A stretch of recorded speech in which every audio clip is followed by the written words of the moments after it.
ರಾಜು ಗೌಡ್ರಿಗೆ ಈಗ ಅವಕಾಶವನ್ನು ಮಾಡಿಕೊಡ್ತೇನೆ. ಅದಾದಮೇಲೆ ಕಿರಣ್ ಅಣ್ಣಿಗೇರಿ ಅವರಿಗೆ ಬರ್ತೇನೆ.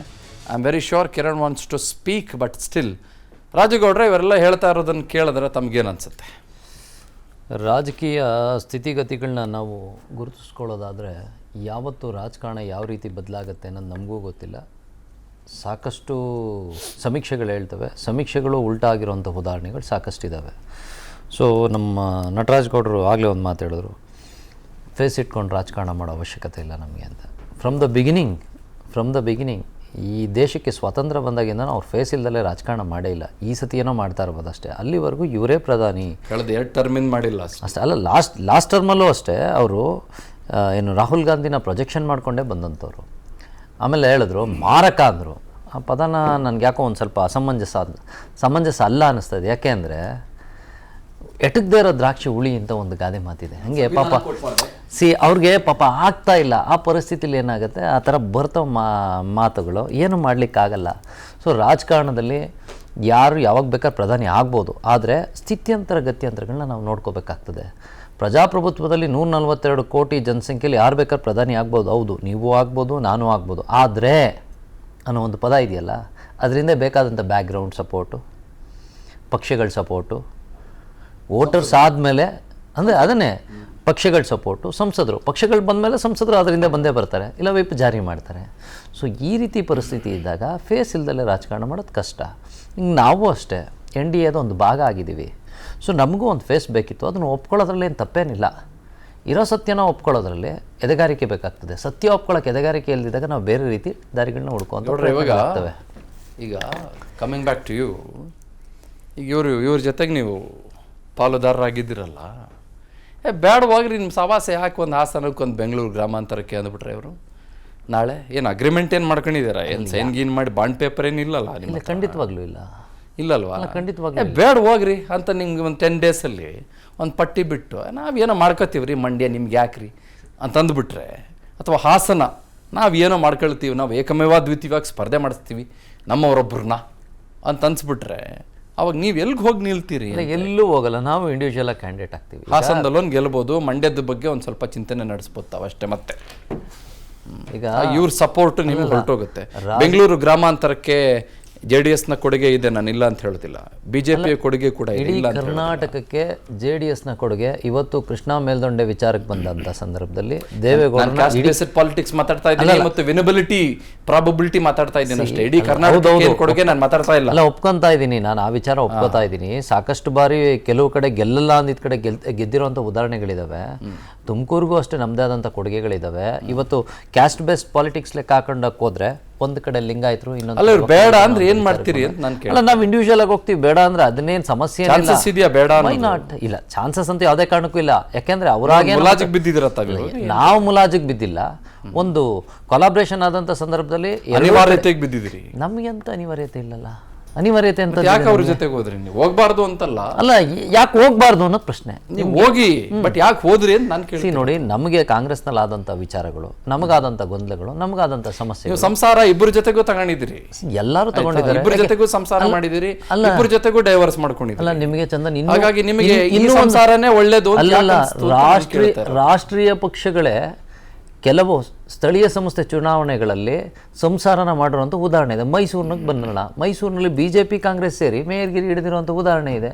ಸೊ ಹಂಗಿದ್ದಾಗ ರಾಷ್ಟ್ರೀಯ ಪಕ್ಷಗಳೇ ಆ ರೀತಿ ಚಿಂತನೆ ಬೆಳೆಸ್ಬೇಕಾದ್ರೆ ನಾವ್ಯಾಕೆ ಮಾಡಬಾರ್ದು? ಸ್ಥಳೀಯ ಪಕ್ಷಗಳ ಉಳಿವಿಗಾಗಿ ನಾವು ಶ್ರಮ ಪಡಬೇಕು. ನಮ್ಮ ಕಾರ್ಯಕರ್ತರಿರ್ತಾರೆ, ಕಾರ್ಯಕರ್ತರನ್ನ. ಹಾಸನದಲ್ಲಿ ಏನು ನಿಮ್ದು? ಹಾಸನದಲ್ಲಿ what is your thought process? ಹಾಸನದಲ್ಲಿ ಪ್ರಜ್ವಲ್ ರೇವಣ್ಣ ಅವ್ರಿಗೆ ಅವಕಾಶ ಮಾಡ್ಕೊಡ್ತಾರಾ ಅಥವಾ BJP ಟಿಕೆಟ್ನಿಂದ ಯಾರನ್ನಾದ್ರೂ ನಿಲ್ಲಿಸ್ತಾರಾ? ಇಲ್ಲ, ಆ್ಯಕ್ಚುಲಿ ನಮ್ಮಲ್ಲಿ ಆಲೆ ಚರ್ಚೆಗಳು ನಡೀತಾ ಇದ್ದಾವೆ. ಇನ್ನೂ ನಾವು ಕ್ಯಾಂಡಿಡೇಟನ್ನು ಫೈನಲ್ ಮಾಡಿಲ್ಲ, ಯಾರು ನಿಲ್ತಾರೆ ಬಿಡ್ತಾರೆ ಅನ್ನೋದ್ರ ಬಗ್ಗೆ. ಹಾಲಿ ಸಂಸದರನ್ನ ಫೈನಲ್ ಮಾಡೋದಕ್ಕೆ ಏನು ಪ್ರಾಬ್ಲಮ್? ಅಲ್ಲ, ಈಗ ಚರ್ಚೆಗಳು ನಡೀತಾ ಇರ್ತವೆ. ಅಲ್ಲ, ಹಾಲಿ ಸಂಸದರೊಬ್ಬರನ್ನ ಫೈನಲ್ ಮಾಡೋದಕ್ಕೆ ಇಲ್ಲ. ಈ ಯೂತ್ ನಮಗೆ ಫೈನಲ್ ಆಲ್ಮೋಸ್ಟ್ 90% 99% ಅವರೇ ಅಂತಾನೆ ಅನ್ಕೊಂಡಿದ್ದೀವಿ. ಬದಲಾದ ಸನ್ನಿವೇಶಗಳಲ್ಲಿ ಈಗ ಕಳೆದ ಬಾರಿ ದೇವೇಗೌಡರು ನಿಲ್ತಾರೆ ಹಾಸನಿಂದ ಅಂತ ಇಡೀ ರಾಜ್ಯದಲ್ಲಿ ಚರ್ಚೆ ಆಯಿತು. ಅಟ್ ದ ಎಂಡ್ಗೆ ಬಂದು ಪ್ರಜ್ವಲ್ ರೇವಣ್ಣ ಅವ್ರು ಕೊಟ್ಟರು. ವಾಟ್ಸ್ ಯುವರ್ ಟೇಕ್ ಆನ್ ಮಂಡ್ಯದಲ್ಲಿ ಏನು ನಿಮ್ಮದು ಕೊಲಾಬ್ರೇಷನ್? ಏನು ಅಂಕಿಅಂಶ ಏನು ನಿಮ್ಮದು? ಇಲ್ಲ, ಆ್ಯಕ್ಚುಲಿ ಸ್ಟ್ಯಾಟಿಸ್ಟಿಕ್ಸ್ ಏನು ನಿಮ್ಮದು? ಹೋಗಲಿ ನೋಡಿ, ಮಂಡ್ಯದಲ್ಲಿ ವೋಟಿಂಗ್ ಪರ್ಸೆಂಟೇಜ್ ಲೆಕ್ಕ ಹಾಕೊಂಡ್ರೆ JDS ವೋಟಿಂಗ್ ತುಂಬ ಚೆನ್ನಾಗಿದೆ. ಸೊ ಹಾಗಾಗಿ ಅವರು ನಮಗೇ ಬಿಟ್ಕೊಡ್ತಾರೆ ಅನ್ನೋ ಒಂದು ಚಿಂತನೆಯಲ್ಲಿ ನಾವು ಇದ್ದೀವಿ. ಸೊ ಆಗಿದ್ದಾಗ ನಮ್ಮದೇ ನಿಮಗೆ ಬಿಟ್ಟು ಕೊಡ್ತಾರೆ ಅನ್ನೋ ಚಿಂತನೆಯಲ್ಲಿ ನೀವು ಇದ್ದೀರಿ. ಚರ್ಚೆಗಳಾಗಬೇಕಲ್ಲ. ಯಾವುದೇ ಒಂದು ಈಗ ಒಂದು ಕೊಲಾಬ್ರೇಷನ್ ಆದಾಗ ಇಂಡಿವಿಜುವಲ್ ಆಗಿ ಯಾರು ಡಿಸಿಷನ್ ತಗೊಳಕ್ಕಾಗಲ್ಲ.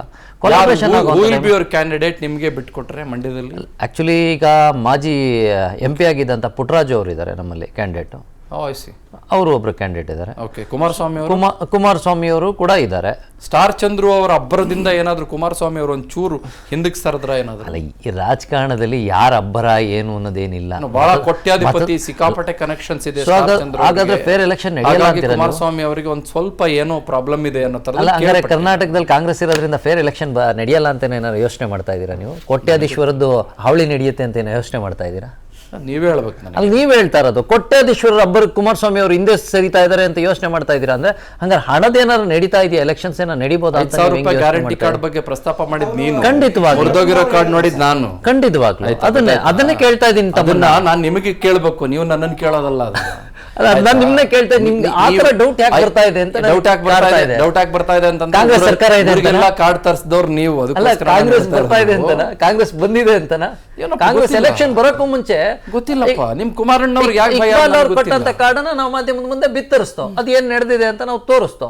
ಎಲೆಕ್ಷನ್ ಕಮಿಷನ್ ಏನು ಆಕ್ಷನ್ ತಗೋಬೇಕು, ಇನ್ನು ಆಕ್ಷನ್ ತಗೊಳ್ಳೋದ್ರಲ್ಲೇ ಇದ್ದಾರೆ. ಅದು ಏನ್ ಮಾಡ್ತಾರೋ ನಮಗೂ ಗೊತ್ತಿಲ್ಲ. ಆದ್ರೆ ಮಾಲೆಲ್ಲ ಕೋಟ್ಯಾಧಿಪತಿಗಳಾದ್ಮೇಲೆ ಏನ್ ತಗೊಂಡು ಎಲೆಕ್ಷನ್ ಕಮಿಷನ್ ಈ with due respects to the election commission. Okay, ಹೇಳಿ Kiran Annagiri, what's your take? ಇನ್ನು ನೋಡಿದೆ ಎಲ್ಲರೂ ಮಾತಾಡಿದ ಪ್ರಬುದ್ಧವಾಗಿ. ಬಟ್ ನನಗೊಂದು ಮಜಾ ಅನಿಸಿರೋದು ಏನಂತಂದ್ರೆ, ಇಲ್ಲಿ ನಿಮ್ಗೆ ಮಜಾ ಅನ್ಸುತ್ತೆ? ಹೌದು ಎಲ್ಲ ಹೇಳ್ಬಿಡ್ತೀನಿ. ಏನಂತಂದ್ರೆ 2014 ಎಲೆಕ್ಷನಲ್ಲಿ ರಾಹುಲ್ ಗಾಂಧಿ ಮುಖ ಇಟ್ಕೊಂಡು ಹೋದ್ರು ಇವರು. ಆಮೇಲೆ 2019 ಎಲೆಕ್ಷನಲ್ಲಿ ರಾಹುಲ್ ಗಾಂಧಿ ಮುಖ ಇಟ್ಕೊಂಡು ಹೋಗ್ಬಿಟ್ರು. ಅದೇನಾಗ್ಬಿಡ್ತು, ರಾಹುಲ್ ಗಾಂಧಿನೇ ಅವ್ರಿಗೆ ಏನದು ಇದು ಆಗ್ಬಿಟ್ಟ, ಮಾರಕ ಆಗ್ಬಿಟ್ಟ. ಆಕ್ಚುಲಿ ಕಾಂಗ್ರೆಸ್ ಪಕ್ಷಕ್ಕೆ 2 ಎಲೆಕ್ಷನ್ ರಾಹುಲ್ ಗಾಂಧಿನೇ ಮಾರಕ ಆಗಿಬಿಟ್ಟು ಈಗೇನ್ ಮಾತಾಡ್ತಾ ಇದ್ದಾರೆ. ಅದಕ್ಕೋಸ್ಕರ ಈ ಮಾರಕ ಆಗಿರ್ತಕ್ಕಂಥ ಫೇಸ್ ನಮ್ಗೆ ಬೇಡಪ್ಪ. ಕಲೆಕ್ಟಿವ್ ನಿಮಿಷ, ನೀವು ನಮ್ಮ ಉತ್ತರ ಕರ್ನಾಟಕ ಭಾಷೆಯಲ್ಲಿ ಆಗಿಬಿಟ್ಟ ಅಂದಿರ್ಬೋದು, ಆಗಿಬಿಟ್ರು. ಓಕೆ, ಆಗಿಬಿಟ್ರು. Please correct your. ಓಕೆ, ಹೇಳಿ. ಅದೇ ಅವು 2 ಎಲೆಕ್ಷನ್ ಅಲ್ಲಿ ರಾಹುಲ್ ಗಾಂಧಿ ಅವರು ಅವರಿಗೆ ಮಾರಕ ಆಗಿಬಿಟ್ರು.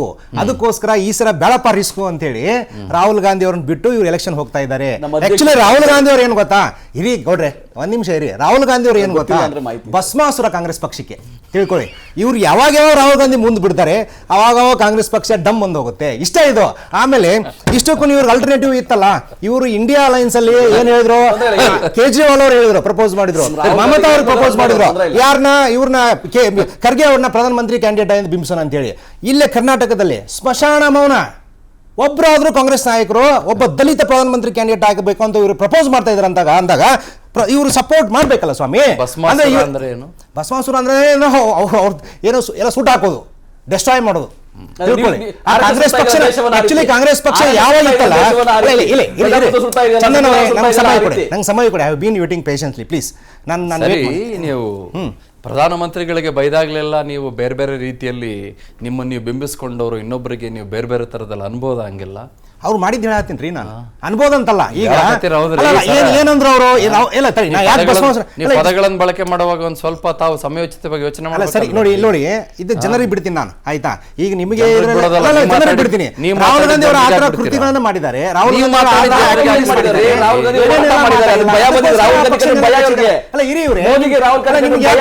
ನಾ ಸತ್ಯ ನಿಮ್ಗೆ ನೀವು ಮಲ್ಲಿಕಾರ್ಜುನ್ ಖರ್ಗೆ ಅವರು ಪ್ರಧಾನಮಂತ್ರಿ ಕ್ಯಾಂಡಿಡೇಟ್ ಅಂತ ನಿಮ್ಮ ಮಿತ್ರ ಪಕ್ಷ ಹೇಳಿದಾಗ ನಿಮ್ಗೆ ಸಂಬಂಧ ಇಲ್ಲ. ಅದು ಸಂಬಂಧ ಇಲ್ಲ. ನೀವು ಕ್ಲೇಮ್ ಮಾಡಿದ್ರೆ ಹೇಳ್ತಾ ಇದ್ದೀರಾ, ಘೋಷಣೆ ಮಾಡೋದಲ್ಲ. ನೀವು ಕ್ಲೇಮ್ ಮಾಡಿದ್ರೆ ಅನುಕ್ಷಣದ ಸುದ್ದಿಗಳಿಗಾಗಿ ವಿಸ್ತಾರ ನ್ಯೂಸ್ ಯೂಟ್ಯೂಬ್ ಚಾನೆಲ್ ಸಬ್ಸ್ಕ್ರೈಬ್ ಮಾಡಿ. ಹೊಸ ಸುದ್ದಿಗಳ ನೋಟಿಫಿಕೇಶನ್ಗಾಗಿ ಬೆಲ್ ಐಕಾನ್ ಕ್ಲಿಕ್ ಮಾಡಿ. ಲೇಟೆಸ್ಟ್ ಅಪ್ಡೇಟ್ಸ್ಗಾಗಿ www.vistaranews.com ವೆಬ್ಸೈಟ್ಗೆ ವಿಸಿಟ್ ಮಾಡಿ. ಅಂಗೈಯಲ್ಲೇ ಜಗತ್ತಿನ ಸುದ್ದಿ ತಿಳಿಯಲು ವಿಸ್ತಾರ ನ್ಯೂಸ್ ಕನ್ನಡ ಆಪ್ ಡೌನ್ಲೋಡ್ ಮಾಡಿ.